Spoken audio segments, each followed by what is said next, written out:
Grappling in MMA can be and will be entertaining in the future. And I truly believe this. I promised you guys this video a while back, and now I'm delivering. I'm going to tell you a little bit about what I think is good grappling, and I'm also going to tell you what I think is bad grappling. First I want to get into the fact that MMA fans are very fickle on what is an entertaining fight, and they change their opinions a lot on when a fight's entertaining versus when it's not, and then they move the goalposts, they change it here and there. So I'm going to get into that too. But first I want to get into the simple truth that there is boring grappling to watch. The lay and pray style isn't the greatest. When someone gets down and they don't even try to pass guard or get to mount or get a finish with ground and pound or submissions, that can be very boring to watch. And I agree with that. I agree that can be a problem for MMA when it comes to how the fight goes. And also it's not great because it's stalling too. It's not, a lot of times, you can argue that that's stalling. So when I see good grapplers like Charles Oliviera get the back and control it in the fight against Max Holloway and then get booed because it's not a BMF fight now, it's a boring fight, I kind of disagree with that because yes, it wasn't the most entertaining fight to watch, but he compared to other grapplers, he's very entertaining. He gets on the back, he goes for submissions, he goes for ground and pound. Later in the fight, he wasn't doing that, and I do agree that maybe they should have been urged to, advance more. But when you're on the back, there's not much more advancement you can go for except for the rear naked choke, and you can't just stand them up when they're in that position either. And it's MMA. It's not boxing. It's not kickboxing. It's not Muay Thai. It's a mix of everything: wrestling, jiu-jitsu, Muay Thai, boxing, kickboxing, judo, all that. So I think fans need to realize that grappling can be entertaining when you look at it with the right mindset.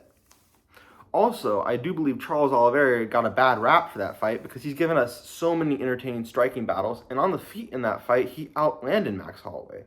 So I don't believe that he deserves the criticism he's getting for that fight. But I'm going to get back to the main topic, which is how grappling can be made even more exciting in MMA.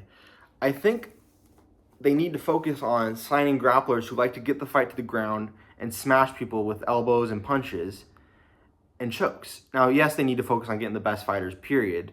But they need, when you look at a grappler, the grapplers that are fun to watch are like Renato Moicano.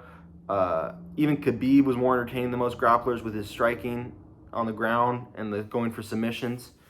You look at guys like that, Benoit Saint-Denis. There's a bunch of guys who, when they grapple, they get you on the ground, they go to smash you up with elbows. Or they go for submissions. They go for entertaining submissions. So, maybe there's a rule change in there. I'm not sure. Maybe there's not a rule change they shouldn't go for, but maybe they do. Maybe they go for a rule change where it's like, if you're not advancing position and you're just stalling, especially if you're in guard and you're not even trying to get to mount or submissions or throw punches, maybe they, continue to urge every 10 seconds, or maybe they urge every 20 seconds, or maybe they stand them up after a while. But yeah, it's definitely a conversation that needs to be had, but I do believe grappling can be entertaining, and it's one of my favorite parts of MMA because, I'm like everyone else enjoys the striking battles the most, but what makes MMA and what makes it superior to other combat sports, is it contains all aspects of fighting. In some fights you're not going to just be standing with a guy. If a guy tackles you, it takes you to the ground. So with takedowns and all that stuff, it's just more entertaining if they're encouraged to advance the position. I agree with that, but it's not a full fight if it's just striking. It's not a full fight if it's just striking. So that's my take on it. I'm very open-minded, though, to people who want to make grappling more entertaining in MMA and all that stuff. My hot take is I think fighters need to get back to more jiu-jitsu on top of a lot of wrestling training, because I think a lot of guys, they get guys down there and they don't know how to advance position because the only jiu-jitsu they've trained is how to keep a guy there in guard. They don't try to pass guard. They don't try to go for anything.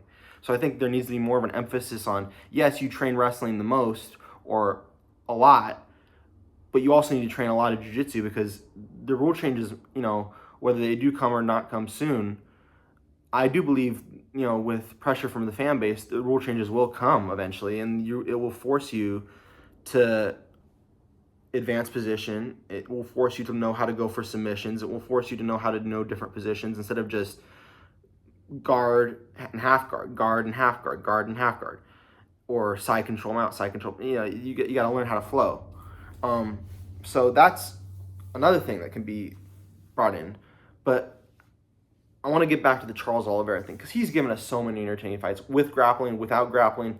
So for one fight where he can maintain back control, they should be talking about Max Holloway not knowing how to get out of it. Now, I know it's Charles Oliveira, and I'm just a guy who trains and hasn't fought yet and can't really tell you, hey, how come you can't get out of back control? He's a pro fighter, so I get that. But however you become a world champion, you're one of the greatest of all time, and you've trained for however many years, and you don't know how to grapple, it seemed, against Charles. And there was no reversals. I mean, there was maybe one. And we've seen guys with a lot less grappling experience than Charles Oliveira get at least a couple reversals on him. So for Max Holloway, I mean, he hasn't wrestled at all. Like, he hasn't, I mean, I know that sounds like a casual take, but I don't understand how that happened. So that should be the real conversation, is Max Holloway not being able to force it. But yes, maybe next time they say, hey, Charles, we know you're on the back and we can't stand you up, but we need you to throw more punches. We need you to do this. We need you to do that. But,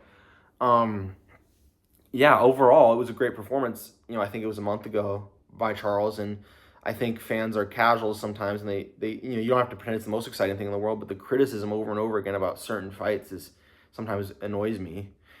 But yeah, that's my take on grappling in MMA. I mean, it can be exciting, and they can make it even more exciting.